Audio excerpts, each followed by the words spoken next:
Coming up next on the Jeff Crilley Show, you're going to meet a young lady who had a number of setbacks in life, but she turned her pain into purpose. Her inspiring journey just ahead.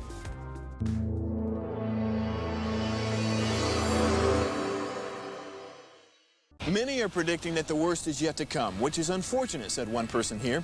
Until now, they've enjoyed the reputation of being the nation's icebox. Watched a burglar in his home this morning by webcam. As a journalist of over 25 years, stories are what make my world turn. Reporting live from the Dallas newsroom tonight, Jeff Crilley, Fox 4 News. But in 2008, I took the jump from my familiar life and started a PR firm from my home. We're talking about anyone with a camcorder like the one I'm using becomes a television network. We started slowly growing the company, and we now have over 100 clients, and we've branched into the world of live digital broadcasting. I now own 8 different TV studios and have a huge team, and the stories that I now get to share are sometimes the most important of my life.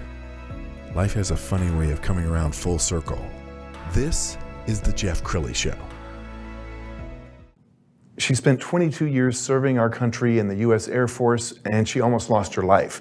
But she turned her pain into purpose. She inspires others through her award-winning author, speaker, coaching career. Joining us in the studio today, Valessa Taylor. Thanks for coming on the show. Thanks for having me, Jeff. Absolutely. Well, first of all, you have this bright smile and energy about you, and people would not know your journey just from looking at you. People would look at you and say, man, she looks like she just stepped off the cover of Vogue magazine. She's probably had no setbacks in her life, but your life has been a series of, getting knocked down and getting back up again. Let's start with your Air Force career, and first of all, thank you for serving our country. Thank you. Well, it's a pleasure to be here. And for those who are listening, I served my country over 22 years of service in the United States Air Force. And I have to give my husband the credit, although he's not with us, he decided that I would join the United States Air Force. So what he did was he joined for 4 years in the Army. He got out and I came into the United States Air Force. And this was a wonderful journey. I was a logistics professional. I also was a corporate trainer. And also I worked for general officers. Wow. And you were telling me a story right before we went on the air about almost dying. Absolutely. Yes. Well, that was twice, but I'll talk about the one. 3 years ago, I suffered from a brain aneurysm. And I want you to just close your eyes for a moment and think of something like this.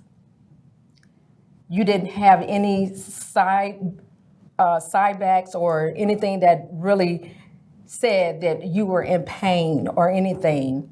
But here's what I would tell you. Grace of God, number one, is because I was in a relationship with someone. And he said, have you gone to the doctor? And this is what I'm telling you guys today. Go to the doctor if you're supposed to go to the doctor. Well, when I went to the doctor and got my checkup, as I stated, they said, we need to get you in quick because of what we're seeing is very serious. And when they did the MRA, which I never heard of an MRA, they did the MRA and they said, you have a brain aneurysm. We got to get you in here in 30 days. So they got me in there 30 days, but it was horrific. It was, my boyfriend at the time was like holding my hand, and I was thanking God that I listened. And if it wasn't for him, I probably wouldn't be here today because I had no side effects. Wow. And 100% healed? Do you still have any issues related to it? I have a stent, permanent stent in my brain, but I'm here. Wow. God is so good. We're going to show the website, and as we scroll down the website, I just want to comment that you are so brave to share your story with the world, not just your military career, but your career in corporate America. You wrote an award-winning book. You're a TEDx speaker. Why did you decide to share your story with the world? Since the age of 7. To be honest with you, it all went back to an Easter speech. Really? At the age of 7. What happened? I could not pronounce the words. I looked in the audience and I froze. The pastor comes down from the pulpit and then they said, poor thing. And then I looked at myself, I said, this is going to change my life because I am not going to let this happen again.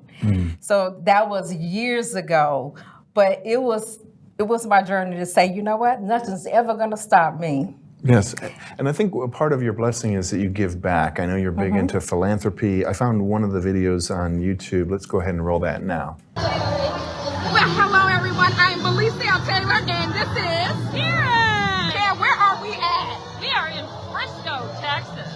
And we're making a difference. What's the name of the company? M5M. And why are we here? We are here. We have partnered with an organization called Kids Around the World, and we are nourishing and feeding 100,000 malnourished children a day. And how many have we packed? We have packed, I don't know, 700 and some. Yes! Hi, y'all! I'm making a difference in the world today. I found my tribe, and it's awesome. Check this out.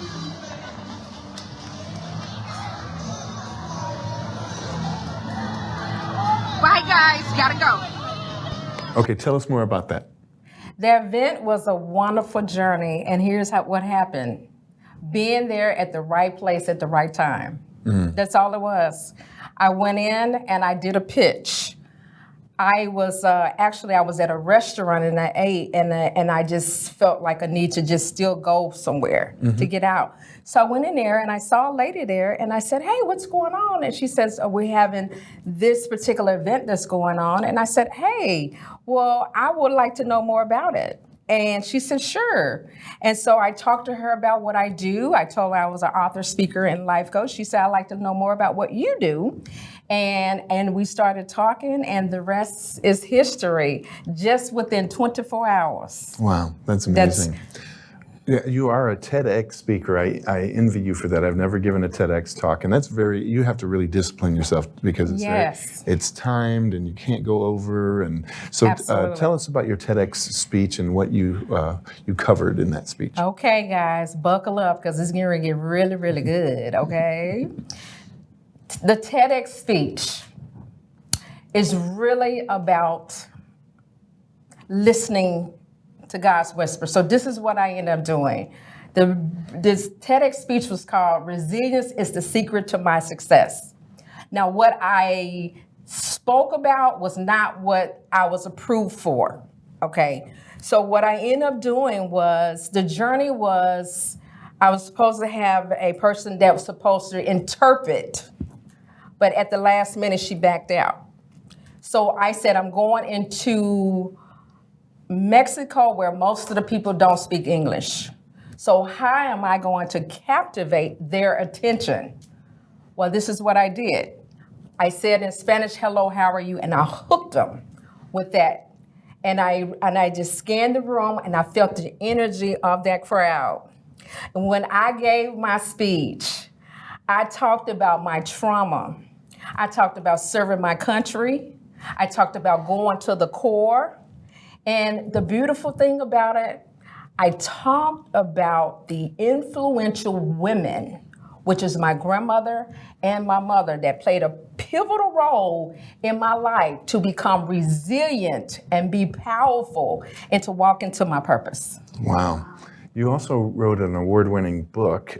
Tell us about the book, Rape the Silencer. I mean, when you hear that, that's an in-your-face title. Yes. The second line is Good Girls Don't Tell Until Now. What's that book about? Rape the Silencer. Well, I'm glad you asked, Jeff. Rape the Silencer is really about, are you suffering in silence?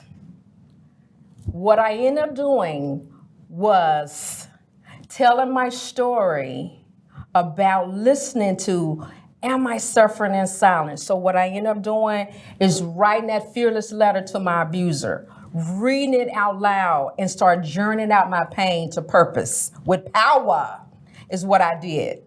And then Good Girls Don't Tell Until Now. It was me at 13 growing up. But we used to always say, good girls never tell. Good girls never tell. So I said, good girls don't tell until now, because the world needs to hear my story. I kept my secret silent, Jeff, for 33 years. Wow. Because what? I thought I was the only one. I bet when you speak about this, you get people coming up from the audience in tears, don't you? Yes, but some I can tell they're still hurting.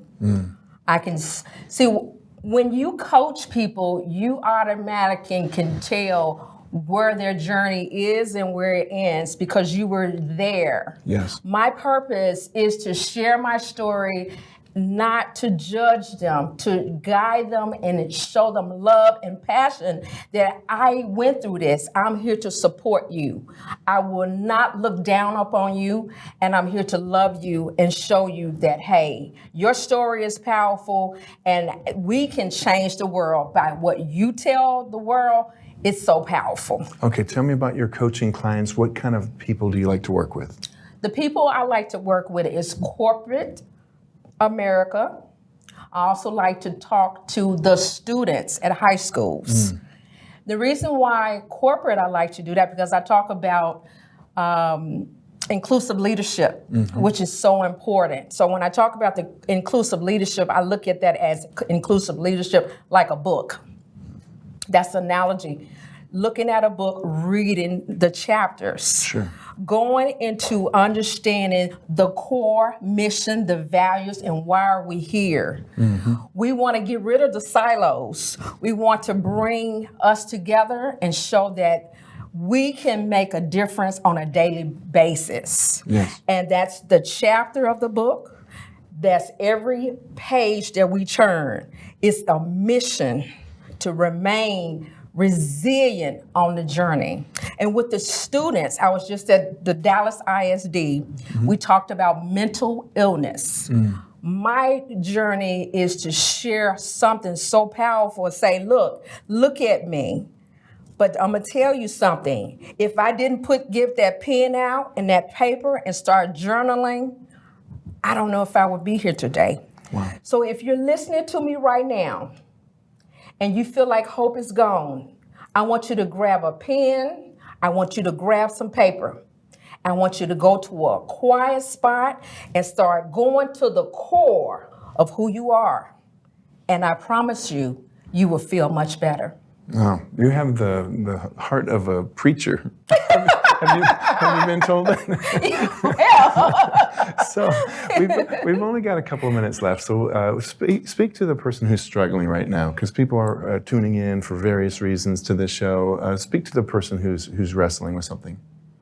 Remember what I said. Are you suffering in silence?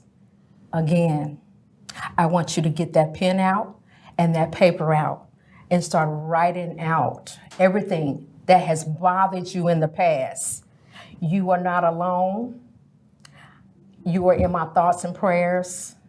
And I also want you to know, as I always tell my fans and my viewers, you're loved and you're appreciated. Wow. That's so inspiring. I could listen to you all day. We're going to end with her website, which is ValessaLTaylor.com. Please plug in, contact her, hit her up on email, and get her to speak at your company. Valessa, thanks for coming on the show. Thank you for having me, Jeff. You bet. That's it for now. We'll see you next time.